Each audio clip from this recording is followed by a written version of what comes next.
NEET के ऊपर press वार्ता बुलाया गया था और किया गया है। देखिए, जिस तरह से भारतीय जनता पार्टी की केंद्र में 2014 से सरकार बनी है, तब से कोई भी संस्था सही से नहीं चलता। नीट जो एग्जाम कराती है बच्चों का, उनके भविष्य से खिलवाड़ ये लोग कर रहे हैं। 93 छात्रों ने आत्महत्या कर ली। ना जाने कितने बार यहाँ पे पेपर लीक हुआ। इन सब सारी चीजों को देखते हुए यहाँ के देश के नौजवानों ने आंदोलन भी किया। अभी हाल के दिनों में श्री राहुल गांधी जी ने कोटा में एक रैली की थी नौजवानों की, जिसमें सारी बातों को उन्होंने उठाया। सबसे पहले हम लोग डिमांड करते हैं कि प्रधान जी अपना इस्तीफा दें। उनको इस पद पे 1 मिनट भी नहीं रहना चाहिए। नैतिकता के आधार पे उन्हें इस्तीफा दे देना चाहिए।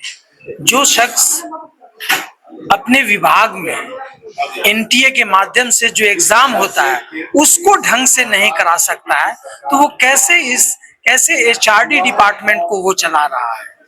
तो जब कांग्रेस लीड यूपीए 2 था, तो यूपीए 2 में 4.77% कुल बजट का खर्च था, और अभी कुल बजट का 1% भी ये लोग खर्च नहीं कर पा रहे हैं।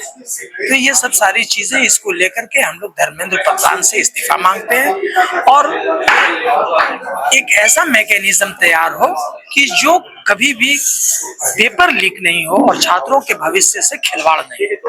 आप केंद्र सरकार से की मांग कर रहे हैं, आपकी सरकार में कई पेपर लीक हुआ, आप झारखंड में की मांग नहीं करते, ना कोई विरोध प्रदर्शन करते। देखिए, जिस तरह से नीट पेपर का पूरे देश में विरोध हुआ है छात्रों के माध्यम से, और हम लोग चूंकि एक सीरियस पॉलिटिकल पार्टी है और छात्रों के हित को लेकर के हमेशा हम लोग इश्यूज को रेज करते रहते हैं, तो हम लोग आज उसी को लेकर के नीट लीक पेपर को लेकर के ही ये प्रेस वार्ता थी। नीट को लेकर प्रदेश कांग्रेस कमेटी प्रदेश कांग्रेस की प्रेस वार्ता की, आपकी सरकार में कई पेपर लीक हुआ, इस्तीफे की मांग नहीं कर। हमने तो अभी प्रेस वार्ता में इस्तीफे की मांग की। हमारे आदरणीय राहुल गांधी भी कोटा में कार्यक्रम किया तो उन्होंने भी इस्तीफे की मांग की है। और जिस तरह से आप देख रहे होंगे 2014 के बाद ये बात सत्य है। आपने कहा कि कई बार पेपर लीक, एक बार नहीं 89 बार पेपर लीक होते हैं और 48 बार पूर्ण परीक्षाएं होती है।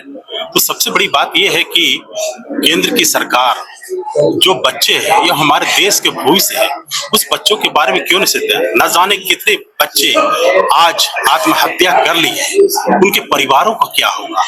और सबसे बड़ी बात है कि ये मध्यम वर्ग के जो परिवार है वो ज्यादा इससे प्रभावित है। क्यों प्रभावित है? कि ये नीट के एग्जाम के चलते अपने बच्चों को भविष्य के लिए वो कर्ज लेकर के ना जाने कहां से पैसा जुगाड़ करके बच्चों को तैयारी कराते हैं और वो पेपर लीक हो जाती है। और उसके बाद भी केंद्र सरकार में बैठे हुए जो शिक्षा मंत्री है धर्मेंद्र प्रधान को हटाते तक नहीं, और उनके बचाव में न जाने कितने कैबिनेट मिनिस्टर आ जाते हैं। और दुर्भाग्य की बात है कि विश्व में पहली बार देखा जा रहा है कि सेना की मदद से परीक्षाओं में पेपर पहुंचाए जा रहे हैं।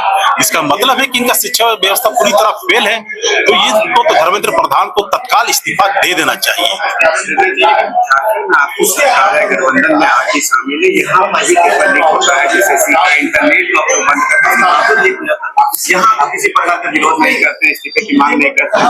केंद्र में इसलिए कर रहे हैं क्योंकि वो भाजपा की सरकार, वहाँ झारखंड में देखिए, झारखंड की सरकार पूरी तरह बच्चों के प्रति चिंता है। हमारा ऐसा नहीं, हमारी गठबंधन की सरकार तुरंत उस पर कार्रवाई भी करती है। और जहां तक हमें नहीं लगता कि झारखंड में उतने पेपर लीक हुए। ये केंद्र का नीट के एग्जाम जो है, जितने भी सरकारी आपका जितने भी जो एजेंसियां हैं वो तो केंद्र सरकार के द्वारा संचालित होती है। और नीट एग्जाम सबसे महत्वपूर्ण एग्जाम है, लाखों बच्चे इसमें पार्टिसिपेट करते हैं। तो सबसे बड़ी बात है कि देखिए, ऊपर केंद्र सरकार में जो एजेंसियां हैं वो तो दुरुस्त नहीं कर रही है। हमारे प्रधानमंत्री साहब सिर्फ रैलियां और विज्ञापन में और इस सब में छाए रहते हैं, लेकिन जो जरूरी विषय वस्तु है उस पर ध्यान देना चाहिए केंद्र सरकार को। आज धर्मेंद्र प्रधान का इस्तीफा क्यों नहीं लिया जा रहा है, जबकि लगातार बार बार इस तरह की घटनाएं हो रही है, उसके बावजूद उन पर इस्तीफा नहीं लेने की मंशा है। और सेना की मदद, इस पर भी तो सवाल होता है कि सेना की मदद, कहीं विश्व में आपने देखा कहीं सेना की मदद से पेपर का एग्जाम, इस नेट के एग्जाम में पेपर इसके सेंटर में पहुंचाया जाता है। इसका मतलब है कि शिक्षा व्यवस्था पूरी तरह फेल है, इनको अपने लोगों पर भरोसा नहीं है। तो जब शिक्षा व्यवस्था पूरी तरह फेल है तो उनके शिक्षा मंत्री क्या करेंगे, उनको तो इस्तीफा लेना चाहिए ना। जेपी भारत लाइव, भारत की बात जेपी के साथ। वीडियो को लाइक करें, शेयर करें और चैनल को सब्सक्राइब करें।